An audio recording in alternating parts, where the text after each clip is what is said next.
First of all, I'd like to thank everyone for coming to Dedham to help support Brad Williams. My name is Bill McKinney. I'm the state committee man for the Senate District. Pat Barrett is the state committee woman. She does a great job getting a lot of people organized. We have a terrific candidate in Brad Williams running against Marion Walsh, a very vulnerable Democrat.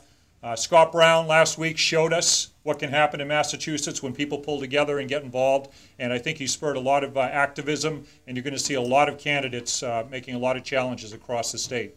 We're very fortunate to have with us, and he's on a very tight time schedule, the Senate Minority Leader, Richard Tassay of Wakefield. He's been in the state Senate, I believe, since 1990. He was a state rep before that, and he'll probably tell you a lot about himself, but he is one of the, or actually the only one, I think, so far, Republican candidate for Lieutenant Governor. So, Senator Tassay.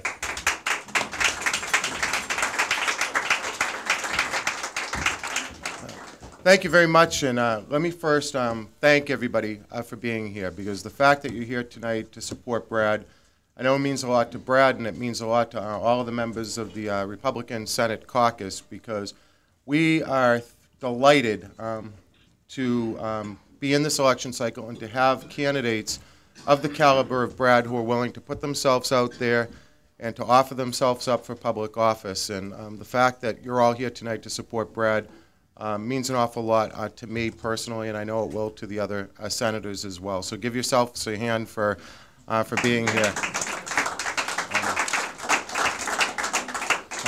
As you know, we've had a great election last week in the state where one of our colleagues, it's sort of like addition by subtraction, because there are only 5 Republicans in the state Senate. We're outnumbered 35-5, but we lost one of our members last week, but I don't think anybody really minds because he is a great addition for the state, and Scott's going to do a great job in the United States Senate. But you know what, we also so first of all, I guess I would say the election is sort of a harbinger of things to come.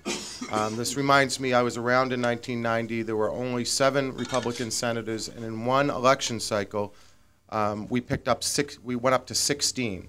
And you only need, that was enough to sustain a veto, very close to taking control. One of the districts, by the way, that elected a Republican senator that year was this district, where the wave really carried Chris Lane into office. So this does feel an awful lot like 1990 when you're around and you see what's going on in the state right now. So this very likely could end up happening again.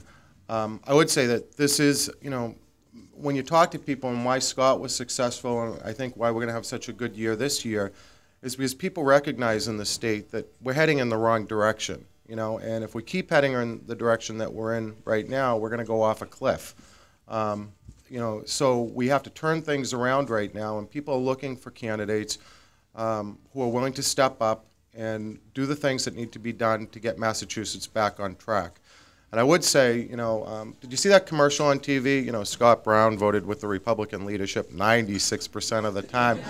Well, that was me that he voted with. Also, one of my colleagues from the state Senate is here, and I'll just have him come up as well, the Assistant Minority Leader, Bruce Tarr. And we have all been up there really fighting against all the tax increases, fighting against all of the overspending that's taking place, and fighting against business as usual on Beacon Hill. And what we want to do is obviously get more members elected. Now, Brad came to both Bruce and myself about a year ago, said he was interested in running, and we've all been working with him pretty closely. And I know that people might look at this district and say it's an uphill battle, but I got to tell you, Brad is one of our best candidates. And he's going to work really hard. He's got a great grasp of the issues, and I think when people meet him around this district, they're really going to respond to him the same way people responded to Scott when he ran. The great thing, about Brad is that, number one, he has great leadership abilities. He'll be able to bring people together and get things done for this district. Number two, he has great experience. I mean, don't we want financial analysts and people who understand how the real world works at the State House? It's amazing, I'm one of the few people who own a business at the State House. Most of the people there have never even worked for the private sector, let alone, let alone own a business. So getting some people with a fresh perspective is going to be a great thing, and he'll be able to add a lot to all of the debates that come up. And I would say that the best thing about Brad, for anybody who knows him, is that he's authentic, and he's just exactly the type of person that you want to see in public office here in Massachusetts. So we're thrilled that he's running. We think he's going to do a great job during this campaign. We think he's going to win the election. We're all going to be doing everything we can to help him, not only tonight, but as we go through the whole election cycle. So I want to take this opportunity to introduce to you the next state senator from this district, Brad Williams.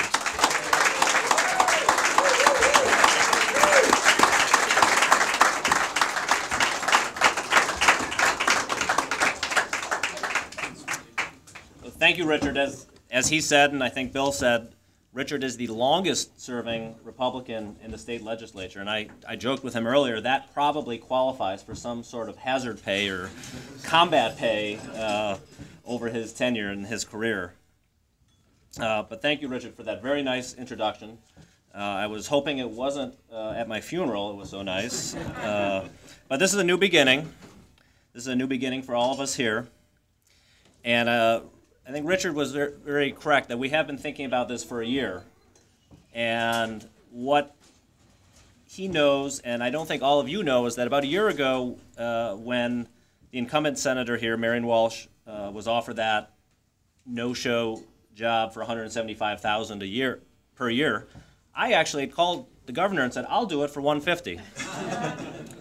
And you know what happened. She counter-offered at $120. And then I said $100. And then Duvall said, forget the whole thing. And I said, I'm going to have to do this the old-fashioned way at the ballot box with a campaign. Because I think we can do better for this district and for Massachusetts.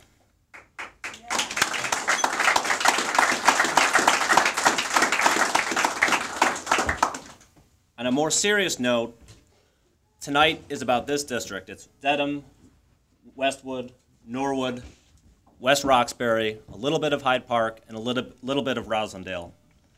I have lived in this district for 16 and a half years, almost longer than anywhere else. First in Norwood, and then in West Roxbury. I have now had the same House rep and state senator for 14 years. I think we can do better.